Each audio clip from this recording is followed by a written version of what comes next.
మీ మోకాళ్ళ నొప్పులకు ఎటువంటి సర్జరీ లేకుండా ఎపియాన్ పెయిన్ క్లినిక్ అందిస్తున్న అత్యాధునిక చికిత్స.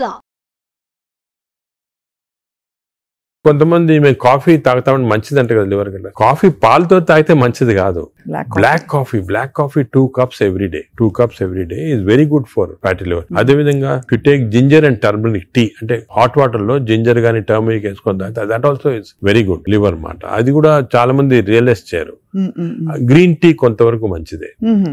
ఇటువంటి సబ్స్టెన్స్ ఆర్ గుడ్. వేరే ఆల్రెడీ ఫ్యాటీ లివర్ ఉన్న వాళ్ళకి ఆల్కహాల్ కొంచెం క్వాంటిటీ తీస్తే కూడా మంచిది కాదు. చాలా మంది రెడ్ వైన్ మేము తాగుతాం సార్ హార్ట్ కి మంచిది అంటారు. రెడ్ వైన్ వల్ల లివర్ చెడిపోతుంది. ఆ లివర్ వల్ల హార్ట్ కి మంచిది కాదు. నీకు రెడ్ వైన్ తోటి బెనిఫిట్ రావాలంటే నిజంగా హార్ట్ కి you have to drink 5 liters of red wine every day. 5 liters అంటే యాంటీ ఆక్సిడెంట్ దాంట్లో ఉంటుంది అన్నమాట. ఆ యాంటీ ఆక్సిడెంట్ క్వాంటిటీ మీకు బెనిఫిట్ రావాలంటే 5 liters. దాని వల్ల anti oxidant available as tablet. You can buy the tablet and take 5 liters. Example ఒక రీజన్ వచ్చేసింది మాట red wine. Sir snake wine అని ఇప్పుడు వస్తుందట చైనాలో. అవునవును. ఆ స్నేక్స్ వేసేసి అదేదో లాంగివిటీ పెరుగుతుందంట అది అంటారు కానీ అదంతా కూడా సబ్స్టాన్షియేటెడ్ కాదు. No scientific evidence for that. అది is more of a folklore అంటారు అలాగమాట. సో అయితే మరి ఈ fructose is one of the biggest culprit fructose. ఇప్పుడు refined oil, fried foods, maida, వీటన్నిటి మీద డిబేట్ జరుగుతుంది కదా. ఇవన్నీ డిబేట్ ఏం లేదు, దే ఆర్ ఆల్ కాజింగ్. ఇప్పుడు ఆయిల్స్ లో కూడా they 2 types of oils, saturated oils, unsaturated, poly unsaturated oils మంచిది. ఎగ్జాంపుల్ ఏమంటే olive oil. But olive oil మనం కుకింగ్ ఎక్కువ యూజ్ చేయలేము. Second, rice bran oil is very good. Rice bran oil cooking use చేస్తాం. Cooking that is very good oil. Third type of oils ఉన్నాయి కదా. ఇప్పుడు కొంతవరకు ఈ సాచురేటెడ్ ఆయిల్స్ అంటే ఎక్కువ ఉండేది palm oil, coconut oil, Saffola oil కూడా మంచిదే, కొంచెం అన్సాచురేటెడ్ ఫ్యాటీ యాసిడ్. సో ఈ ఆయిల్స్ లో మన కుకింగ్ ఆయిల్ చూసుకోవాలి. Poly unsaturated or unsaturated oils use చేస్తే మంచిది. సాచురేటెడ్ ఆయిల్స్ మంచిది కాదు. సో అది డెఫినెట్, అది కూడా డెఫినెట్. సో మన కుకింగ్ లో ఎంతవరకు ఆయిల్స్ యూజ్ చేస్తే, ఏ టైప్ ఆఫ్ ఆయిల్స్ ఆల్టర్నేట్ చేసి, అంటే 1 month rice bran, 1 month sunflower, అలా చేంజ్ చేసుకుంటా ఉండాలి ఆయిల్స్. అది చాలా ఇంపార్టెంట్. మీరు చెప్తున్న దాన్ని బట్టి దాదాపు fried foods completely ban. Fried foods definite గా బ్యాన్. ఫ్రైడ్ ఫుడ్స్ లో ఏమంటే ఆయిల్ ఒకటి, ఇంకోటి మనం ఫ్రై చేసినప్పుడు oil becomes hydrogenated. Hydrogenated oil అనేది చాలా డేంజరస్ మన బాడీకి. ఫ్రై చేసినప్పుడు అయిపోతుంది, అయినప్పుడు బాడీకి ఇట్స్ నాట్ ఆల్ గుడ్. ఇంకోటి ఏమంటే సేమ్ ఆయిల్ రిపీట్ చేస్తానే ఉంటారు. ఇప్పుడు బయట రోడ్ లో మిర్చి బజ్జీలు తింటుంటారు, ఆ 1 month సేమ్ ఆయిల్ ఉంటుంది. That oil is totally dangerous, బాడీకి డైరెక్ట్ గా వెళ్ళిపోతుంది ఫ్యాట్ కి. Air fryer sir, air fryer is better అంటారా? ఎయిర్ ఫ్రైయర్ డెఫినెట్ గా, ఇప్పుడు want to eat fried food, air fryer is better. అది ఎయిర్ ఫ్రైయర్ లో కూడా స్మోక్ ఇది వస్తుంది అనమాట. అది దట్ ఈస్ డెఫినెట్లీ బెటర్. అదే విధంగా యూజింగ్ ప్లాస్టిక్స్ కూడా, ఎస్పెషల్లీ హీట్ చేయడానికి మైక్రోవేవ్ లో కూడా ఒక ప్లాస్టిక్స్ యూజ్ చేస్తారు. అది కూడా మంచిది కాదు.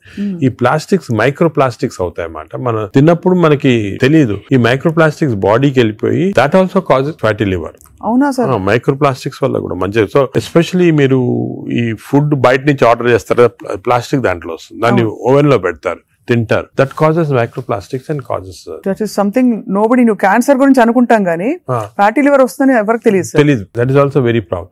సెకండ్, ఇంకోటి సర్ప్రైజింగ్ థింగ్, రీసెంట్ గా మనం air pollution also is producing fatty liver. Air pollution ఇప్పుడు కొన్ని సిటీస్ లో మన దేశంలో ఎయిర్ పొల్యూషన్ ఎక్కువ. సాయంకాలం బయటకు వెళ్ళారు, ఎయిర్ పొల్యూషన్ వెళ్ళారు, రూమ్ లో కూర్చొని తాగుతారు, డ్రింక్ చేస్తుంటారు అనమాట. ఎయిర్ పొల్యూషన్ బయటకు, ఎయిర్ పొల్యూషన్ డ్రింక్ 2 ఎఫెక్ట్ వచ్చి కంప్లీట్ లివర్ చెడిపోతుంది. అంతే. So air pollution is not all, చాలా డేంజరస్ లివర్ కి. అది కూడా దట్ కెన్ కాజ్, ఈ పార్టికల్స్ ఉంటాయి కదా, అవి లివర్ లో ట్రాప్ అయిపోయి దాని వల్ల ప్రాబ్లమ్ వస్తుంది.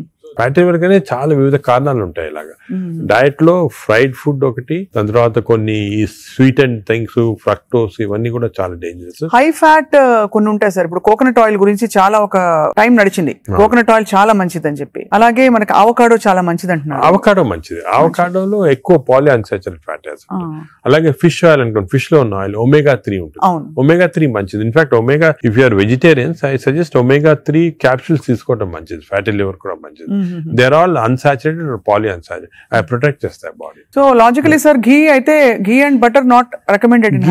ఘీ అండ్ బట్ స్మాల్ క్వాంటిటీస్ లో ghee is okay, but not above say more than 1 teaspoon, table spoon కూడా, టీ స్పూన్ ఇస్ నాట్ అది సరిపోదు, దానికన్నా ఎక్కువ తీసుకోవాలి. Non vegetarian diet, vegetarian diet, fatty liver కి సంబంధించి మీరు ఎలా కంపేర్ చేస్తారండి? ఫ్యాటీ లివర్ డెఫినెట్ గా vegetarian diet is superior fatty liver కి.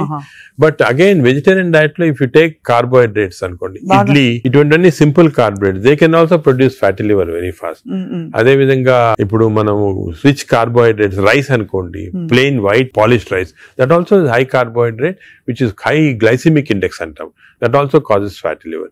వెరాజ్ మిల్లెట్స్ చాలా తక్కువ chance of millets producing fatty liver. Non vegetarian లో certain thing, for example fish అనుకోండి, అదే ఎగ్ అనుకోండి, these are less associated with fatty liver. To some extent chicken, but red meat again we know against it. So non-vegetarian manchidi kaadu, vegetarian manchidi kaadu. Depends on the item. ఇంకోటి egg లో కూడా people కి wrong concept. Egg white అయితే తింటున్నామండి, yoke అది తప్పదు. ఎందుకంటే egg yolk లో 2 important components అదే. వన్ ఇస్ కాల్డ్ కోలిన్ అనే సబ్స్టెన్స్. కోలిన్ అనేది ప్రివెంట్స్ ఫ్యాటీ లివర్. ఓహో, కోలిన్. సో దానికే అడ్వైజ్ ఎగ్ యోక్ మంచిది, తప్పుగా అంటే అప్ టు 4 eggs పర్వాలేదు. బియాండ్ 4 eggs అంటే ఎగ్ యోక్ తినకూడదు, అప్ టు 4 eggs తినొచ్చు ఒకటి. రెండోది ఎగ్ యోక్ లో there is substance which protects the muscles. అంటే మన ఏజ్ అవుతాయి మజిల్స్ వేస్ట్ అయిపోతుంటాయి. సార్కోపీనియా అంటాం. Sarcopenia is not good. మనం exercise helps to muscle building. Sarcopenia రాకూడదు అంటే కొంతవరకు ఎగ్ యోక్ మంచిది చాలా. సో నేను అడ్వైజ్, ఇంకో ఇంపార్టెంట్ అడ్వైజ్ పీపుల్ కి ఏమంటే కైండ్లీ ఓన్లీ ఎగ్ వైట్ అని కాదు, ఎగ్ యోక్ కూడా కనీసం if you're eating 2 eggs, 1 egg with egg yolk తినండి, 1 egg వితౌట్ ఎగ్ యోక్ తినండి. చాలా ఇంపార్టెంట్. ఒక యావరేజ్ 70 కిలోల వ్యక్తి రోజుకి 70 గ్రాముల ప్రోటీన్ తినాలి. కరెక్ట్. అంటే మనకి దాదాపు ఒక డజన్ eggs per day. అంటే ప్యూర్ గా ఎగ్స్ మాత్రం. అంటే ఎగ్ తోటి యూ గెట్ 10 grams అనుకోండి ఒక ఎగ్ తోటి ప్రోటీన్. సో 2 eggs తింటే 20 grams. 20 grams ఎగ్ ప్రోటీన్ ఇది ఓకే. అదే విధంగా దాల్, లెంటిల్స్, స్ప్రౌట్స్, ఇవన్నీ కూడా బీన్స్, ఇవన్నీ కూడా ప్రోటీన్స్ వస్తాయి వెజిటేరియన్. నాన్ వెజిటేరియన్ లో యావరేజ్ ఒక ఫిష్ అనుకోండి, ఒక పీస్ ఆఫ్ ఫిష్ కానీ ఒక చికెన్ అనుకోండి, దాంట్లో నుంచి వస్తాయి అన్నమాట. యోగర్ట్ కూడా చాలా మంచిది. పాలు మంచిది కాదు, యోగర్ట్ మంచిది. యోగర్ట్ ఆల్సో కంటైన్స్, ఇప్పుడు హై ప్రోటీన్ యోగర్ట్స్ కూడా ఉన్నాయన్నమాట, ఎక్కువ ప్రోటీన్. గ్రీక్ యోగర్ట్ లాగా. The only thing is my advice is processed food మంచిది కాదు. అన్ని దాదాపు అంతే కదా సార్, ఇప్పుడు దొరికేవన్నీ ప్రాసెస్డ్ కాదు. అంటే దొరికేదంటే మీరు ప్రాసెస్ ఫుడ్ అంటే ఆల్రెడీ పార్ట్లీ కుక్డ్ కానీ, లేదా మీరు బయట నుంచి ఆర్డర్ చేస్తారు స్విగ్గీ అవి కానీ, అటువంటి ప్రాసెస్డ్. బట్ మీరు సూపర్ మార్కెట్ కి వెళ్తే you can buy regular food కదా, ప్రాసెస్ ఫుడ్. ఇప్పుడు పన్నీర్ లో కూడా కల్తీ ఉందని చెప్పి ఈ మధ్య స్టడీస్ బయటపడ్డాయి. అంటే paneer is not actually paneer, దానిలో ఏదో కలుపుతున్నారు. అంటే actually anything that is process, మనం హోమ్ మేడ్ ఆర్గానిక్ ఫుడ్ చాలా మంచిది. We're going away from that. తప్పది. సపోజ్ మనం మార్కెట్ కి వెళ్ళి వెజిటబుల్స్ కొన్నాం, ఇది కొన్నాం, ఎగ్స్ కొన్నాం, ఇంట్లో చేసుకోవచ్చు కదా. ఆ సేమ్ థింగ్ మీ ప్యాకేజ్ దాంట్లో తీసుకున్నాం అనుకోండి, ప్యాక్డ్ ఫుడ్ లో ఈ నూడిల్స్ కానీ, వర్స్ట్ నూడిల్స్ దాంట్లో కార్బ్స్ ఎక్కువ ఉంటాయి, ప్రాసెస్డ్. ఈ ప్రాసెస్ ఫుడ్ లో ఏమంటే అల్ట్రా ప్రాసెస్డ్ అంటాం. Now in western countries they are called ultra process people. అంటే ఉట్టి అదే తింటారు మన అల్ట్రా.